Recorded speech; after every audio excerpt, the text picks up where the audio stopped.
Jamaah, oh jamaah, Alhamdulillah. Alhamdulillahirrahmanirrahim. Kembali lagi di Islami Tunda, jamaah Islami Tunda yang dirahmati Allah. Masya Allah, masih membahas tentang tema yang luar biasa, tanda-tanda terjawabnya istikharah. Nah, ini udah 4 tadi yang dibahas sama guru-guru kita. Yang pertama, terjawabnya sholat istikharah itu melalui mimpi.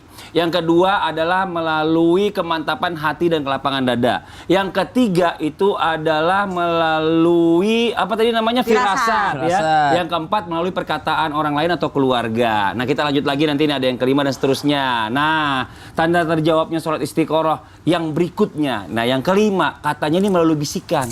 Tadi bukannya nggak, itu stres itu. Tadi saya cuma bercanda doang, gimik doang, Pak. Kalau ini asli. Gimik, kalau ini asli. Bisikan.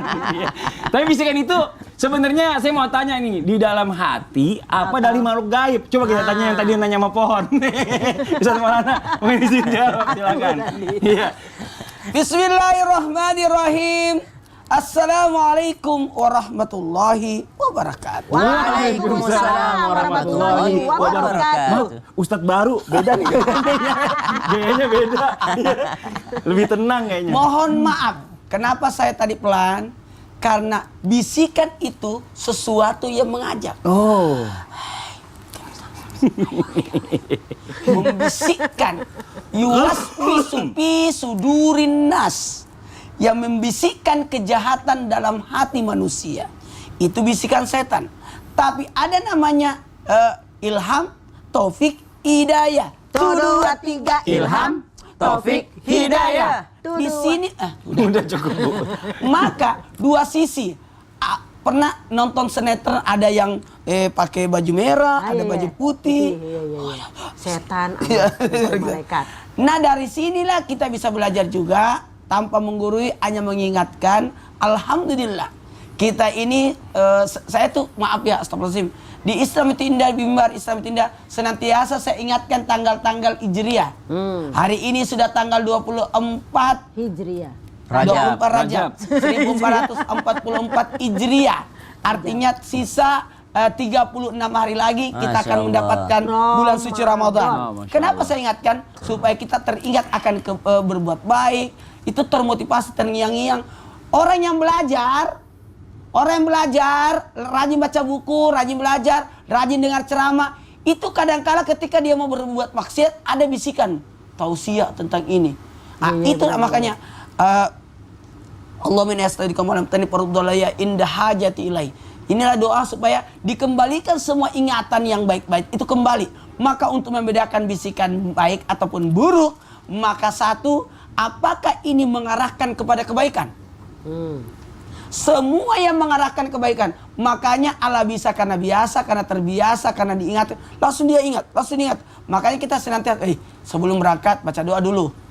Nah, kenapa? Diingatkan kembali tentang apa? Kebaikan. Nyetir, tiba-tiba blank. Kan kita kadang-kadang blank kan? Tiba-tiba. Ya kenapa? Karena tiba-tiba dia lupa. Mohon maaf tanpa menggurui, hanya mengingatkan kita ini senantiasa memohon, berharap jangan sampai kita lupa dengan Allah walaupun sedetik. Ya Allah. Kemudian yang kedua, mohon maaf, dalam hal ini sesuatu yang menyenangkan, menenangkan. Kalau menenangkan dan menyenangkan, berarti itu bisikan dari Allah. Pernah nggak ngobrol sendiri? Itu ada namanya mood. Ada namanya apa? Mood ya? Mood sesuatu yang menyenangkan.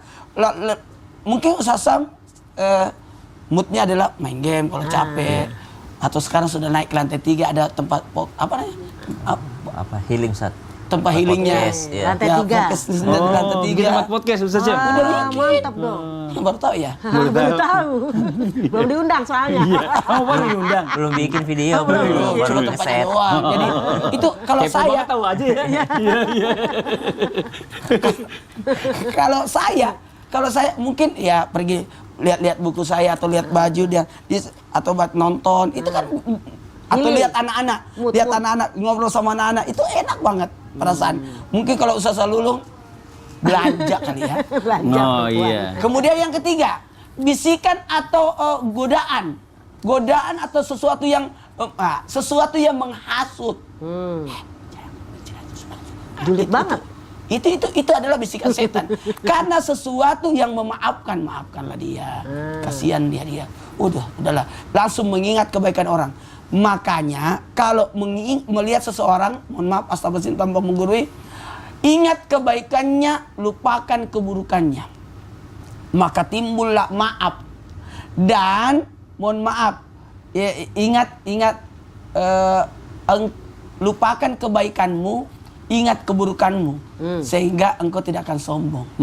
Itu paling bagus. Kalau orang lain, ingat kebaikannya, lupakan keburukannya. Kalau kita ingat keburukan kita, lupakan kebaikan kita, supaya kita bisa ikhlas. Itu yang terbaik, lupakan kebaikan kita. Jangan diumumkan, jangan diceritakan. Gatal bibir. Gitu Kalau ya. diumumkan namanya berita itu namanya. Iya. Dan Iya. sesuatu yang mengandung syariat.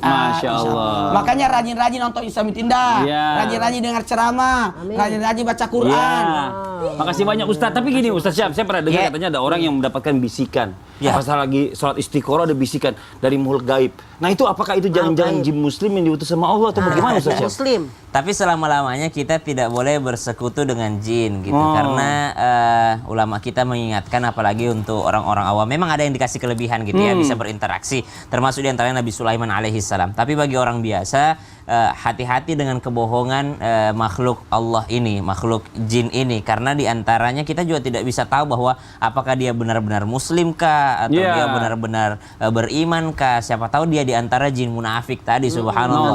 Akhirnya Yang tadi nyuruh cerai, iya kan? Iya, Itu bisikan juga kan? Akhirnya membuat seseorang ragu akan pilihan Allah Subhanahu wa taala karena bisikan-bisikan tadi. Memang bisikan ini memang ya bisa jadi ada, tapi jangan sampai kalau udah jelas bahwasanya itu adalah daripada jin, maka jangan sampai kita percaya akan omongannya. Karena hanya Nabi Sulaiman alaihissalam yang diberikan kekuatan bisa memerintahkan mereka secara benar-benar diperintah gitu, benar-benar taat. Tapi kalau orang biasa mungkin apalagi jamaah Islam itu indah, kita ini baru belajar segala macam, jangan sampai kita percaya dengan hal-hal seperti ini. Lebih baik kita memantapkan hati dengan ketetapannya Allah Subhanahu wa taala dan lebih realistis lagi. Benar. Nah, tapi Karena saya pernah ada dengar. tipu muslihat. Iya benar. Tapi saya pernah dengar gini nih, katanya kalau sholat istiqoroh itu kayaknya nggak cukup sholat istiqoroh, tapi dia harus disandingkan, disandingkan dengan istisyarah. Ya. Nah itu kalau istisyarah yang terbaik itu kepada siapa nih Ustaz Syam? Oh baik. Mohon izin penjelasannya. Ya, Mas silakan. Ali, Bunda Lulung, Ustaz Maulana serta guru-guru kami yang dimuliakan Allah Subhanahu wa taala. Jamaah Islam itu yang dimuliakan Allah Subhanahu wa taala, sesuatu yang sangat populer bagi kita adalah sholat istikharah.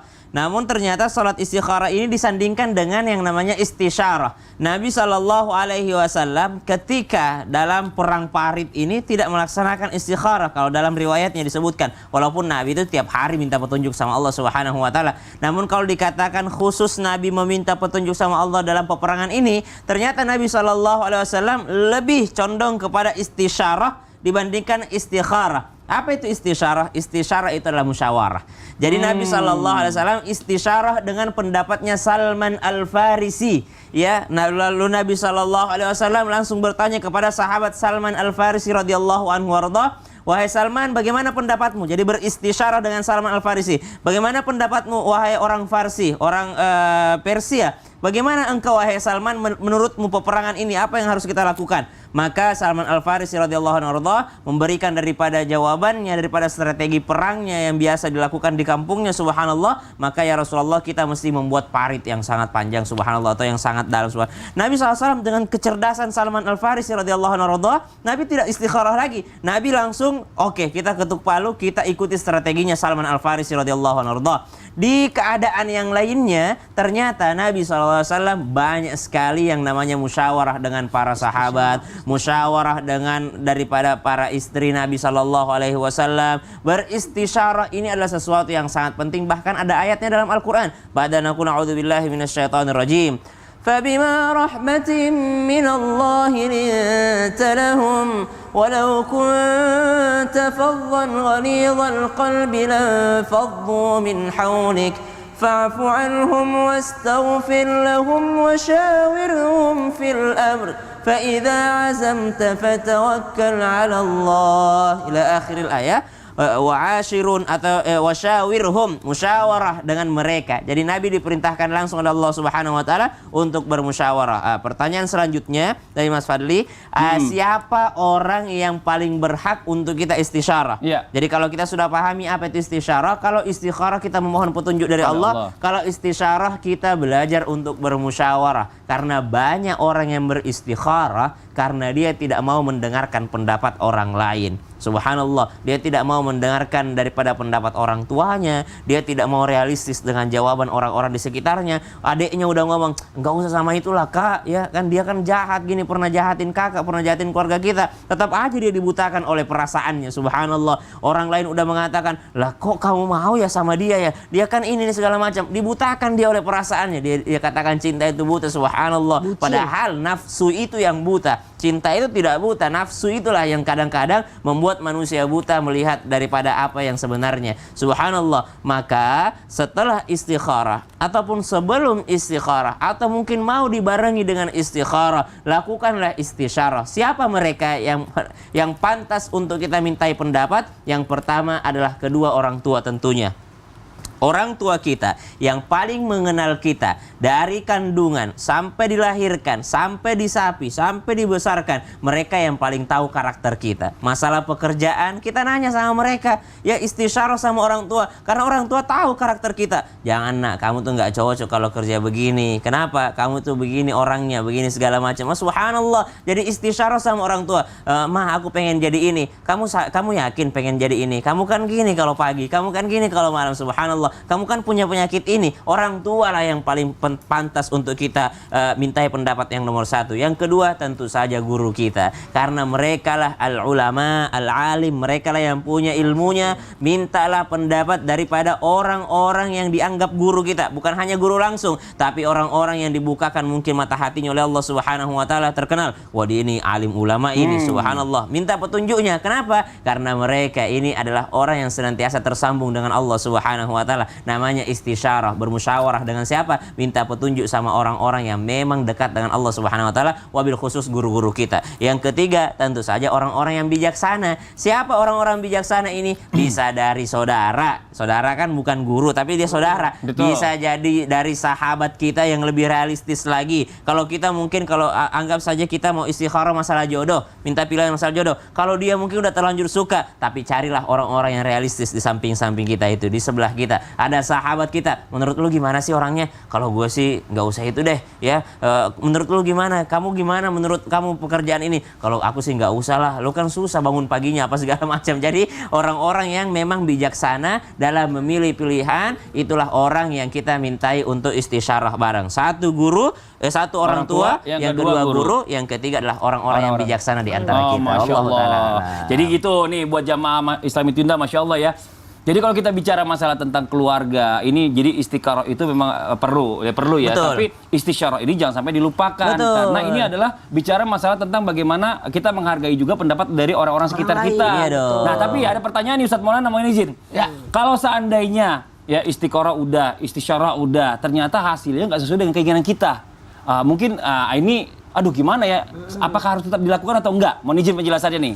Begini, kepada semuanya tanpa menggurui, ketika kita sudah melakukan dua hal ini, maka ada namanya usaha, ada namanya tekad, ada namanya kesungguhan, ada namanya sabar. 1, 2, 3, sabar. Sabar sebelum, sabar ketika, sabar sesudah. 1, 2, 3, Sabar sebelum, sabar ketika, sabar sesudah. Sabar sebelum belajar. Sabar ketika bagaimana kita bersabar, berusaha itu. Mohon maaf, mau sukses dalam usaha, mau harus ada motivasi, ada target ke depannya, supaya kita bisa mengukur berapa. Kemudian ada usaha gimana teknik melakukannya, bagaimana cara melakukannya. Betul tadi, kita lihat tanya-tanya orang. Dan yang terakhir, mohon maaf, serahkan kembali kepada Allah, karena hasilnya itu datangnya dari Allah. Masya Allah. Bisa jadi menurut kita buruk, tapi menurut Allah baik. Masya Allah. Makasih banyak Ustadz Maulana. Nah sekarang kita lanjut lagi nih Ustadz Syam, Ustadz Zalulung, Ustadz Maulana. Ya kita waktunya menjawab pertanyaan-pertanyaan masuk lagi nih, yang dikasih sama jamaah Islami Tunda. Kalau gitu kita kembali ke segmen Tanya Dong Ustadz. Kami semua tanya. tanya dong Ustaz. Nah, ini dia Instagram hamba Allah. Assalamualaikum Ustaz. Waalaikumsalam warahmatullahi wabarakatuh. Izin bertanya mengenai definisi istikharah sendiri. Saya masih bingung nih. Seperti apa sih teknis yang benar dalam menjalankan istikharah? Tentunya dengan niat karena Allah ya. Cuma terkadang kita tuh cuma berpatok kepada hal keinginan dan dari diri kita sendiri yang menjadikan pilihan dalam menjalankan sholat istikharahnya. Apakah itu salah Ustadz? Tolong, kalau misalkan salah sebenarnya harus seperti apa nih? Dan bagaimana Ustadz? Nah, mohon izin mungkin dikasih praktek kali Ustadz Zalulung dari mulai niat, terus bagaimana kapan dia mengucapkan hajatnya atau doanya. Mohon izin penjelasannya Kalau gitu silakan. aku mau ngambil sejadah dulu ya. Oh, boleh, boleh. Permisi ya, boleh ya. Oh, udah siap sini? Udah dong. Ih, kayak sinetron deh udah ada aja. Iya, saya tadi kan habis sholat subuh tadi Oh, kan, iya, benar, ketinggalan. iya, benar. Pemirsa yang dirahmati Allah, Masya Allah ya, sebelum kita praktek nih, jadi kalau kita ngomongin tadi yang bertanya nih, Masya Allah ya, terima kasih banget pertanyaannya. Emang apa sih arti istikharah yang sebenarnya? Istikharah itu adalah, kalau bahasa kita nih, minta dipilihkan. Jadi kalau kita ngomongin kata kerja, yang masukkan alif sin sama ta nih kalau kata guru saya nih ya, itu artinya minta dipilihin. Istighfar minta diampunin. Istikharah minta dipilihin. Jadi yang minta itu bukan kita yang milih, bukan kita yang pengen, tapi Allah yang milihin. Karena Allah berikan kita yang namanya apa itu tadi, yang dibutuhkan, bukan yang diinginkan. Ini kadang-kadang kita pengennya yang kita inginkan, pengennya ini, Iya. pengennya ini, Iya. maunya itu. Padahal kata Allah, bukan itu yang kamu butuhkan, Lung, yang ini. Nah, maka kita harus yang namanya istikharah, minta dipilihin yang terbaik. Tiba-tiba kok dapetnya kayak begini? Ingat, kita udah pernah belajar kan pemirsa, bahwasanya yang namanya pilihan itu belum tentu yang kita senengin. Ya kan? Asa antuhibu sayan wahwa syarulakum. Bisa jadi yang kamu pinginin itu, yang kamu inginin, yang kamu cinta itu buruk buat kamu. Nah, gitu kan? Dan yang kedua, apa ya? Asa antakuro saya wahwa khairulakum. Ustadz mana ngapain sih cemberut melulu? Iya, dia lagi ada dipikirin kayaknya. Pak Ustadz ngeliatin saya. Tahu nggak? Apa? Iya. Gambar saya diambil, saya kan tangannya Ustaz Zalulung ke saya. Sorry. Nanti saya mau sholat dulu deh ya. Mau istikharah dulu ya.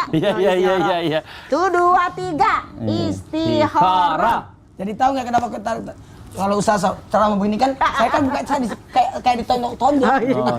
Ya udah, mohon dimaafkan ya. Jadi yang pertama kita harus niat lillahi ta'ala. Inna sholati wa nusuki wa mahyaya wa mamati lillahi rabbil alamin. Yang pertama niatnya dulu di hati. Yang kedua ingat jangan lupa wudu. Kadang-kadang suka lupa wudu. Saking pengen istikharah buru-buru. Ya. Nah ternyata kalau kita belajar lagi dari guru-guru kita, mohon izin nih, kalau kita sholat istikharah itu jangan yang namanya di waktu-waktu yang haram. Abis asar boleh sholat nggak Pak Ustadz? Boleh. Nggak boleh. Abis subuh tidur lagi. Jangan ya tidur lagi, terus rezekinya Nonton hilang. Islam Tindak. Nonton Islam Tindak. Betul. Jadi Ada ada kan ngirit pagi, 2 kan? rakaat nih Pak Ustadz. Insya Allah nih mohon izin nih. Yang pertama, rakaat pertama biasa kita baca surat Al-Fatihah dengan Al-Kafirun. Jadi pertama niat usolli sunatal istikharah, rakaat ini sunatal lillahi ta'ala misalnya gitu. Baru kita Allahu Akbar gitu kan. Rakaat pertama Al-Fatihah dan membaca surat Al-Kafirun. Karena itu tentang keikhlasan. Biar kita dihindarkan dari perasaan-perasaan kufur. Baru rakaat kedua pemirsa yaitu surat Al-Fatihah dan surat Al-Ikhlas biar ikhlas. Jadi habis gitu baru kita doa. Oh, gitu. Jadi jangan cuman karena ada kepengenan doang. Sebenarnya sih istikharah tuh bisa buat apaan aja. Buat jodoh, buat kerjaan, apapun pemirsa. Jadi mudah-mudahan ya kita istikharah minta dipilihin sama Allah, bukan minta pilihan dari kita. Gitu kadang-kadang pengennya kita doang sih. Pilihlah aku Coba jadi. disampaikan lagi niatnya 1 dan 3. Usolli sunnatal istikharah rakaataini ya kan apa adaan bukan adaan dong usolli sunnatal istikharah sunnatan istikharah rakaataini lillahi ta'ala udah Iya. gitu aja yang paling pendek kalau Gitu ya? misalnya pakai Tapi kalau bahasa Indonesia? aku niat sholat istikharah 2 rakaat karena Allah Ta'ala.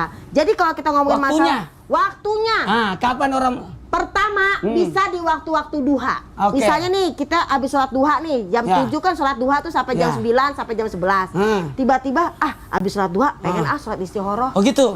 Jadi 2 rakaat sholat Tapi duha kan nih. istikharah kan butuh tidur. Misalkan ada jawaban dari tidur, gimana tuh? Kalau dari tidur berarti kalau kita ngadain istikharahnya setelah sholat isya.